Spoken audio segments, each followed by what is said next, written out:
చింతకాయ ఉడికిందో లేదో చూసుకుందాం. చూసారా అండి, ఉడికిపోయింది. ఇప్పుడు దీన్ని బయటికి తీసేసి మామూలుగా మనం చింతపండు రసం ఎలా పిసికి పోసుకుంటామో అలాగే మనం పోసుకోవాలి. చూసారా ఎలా ఉడికిపోయిందో. ఇందులో వాటర్ వేసేసి మనం చింతపండు రసం తీసుకున్నట్టుగానే ఇలా మంచిగా పిసికేసి రసం తీయాలండి. తీసి కూరలో పోసేయాలి. తీసుకున్న పులుసు ఇందులో పోసేసానండి. వాటర్ వేసాను. దీన్ని చక్కగా మెదుపుకోవాలి. దీన్ని ఇలా బాగా రుద్దుకోవాలి. మెయిన్ ఆకుకూర లేతగా ఉండాలి. సొరకాయ తీసుకున్న సొరకాయ లేతగా ఉండాలండి.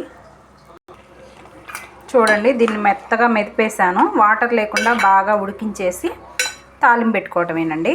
చూపిస్తాను తాలింపు ఎలా పెట్టుకోవాలి, చాలా సింపుల్గా. ఓకే అండి, కూర ఉడికిన తర్వాత దీన్ని వేరే దాంట్లోకి తీసుకొని ఇప్పుడు తాలింపు పెట్టుకుందాము. ఆయిల్ వేడెక్కింది. నలగొట్టిన వెల్లుల్లి వేసాను.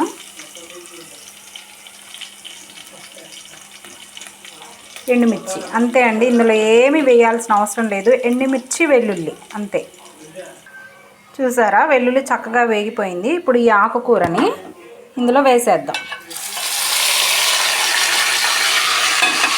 వెంటనే మూత పెట్టేయాలండి, ఆ ఫ్లేవర్ పోకుండా. ఓకే అండి, కూర రెడీ అయిపోయింది. చాలా మంచిదండి ఆరోగ్యానికి. మనకి ఫీవర్ వచ్చినా, పిల్లలకి కానీ ఫీవర్ వచ్చినా ఈ కూర వండి పెట్టండి, తొందరగా ఎనర్జీ వస్తుంది. చాలా ఆరోగ్యానికి చాలా మంచిదండి. ఓకే అండి, థ్యాంక్స్ ఫర్ వాచింగ్. లైక్ చేయండి, షేర్ చేయండి, సబ్స్క్రైబ్ చేయండి.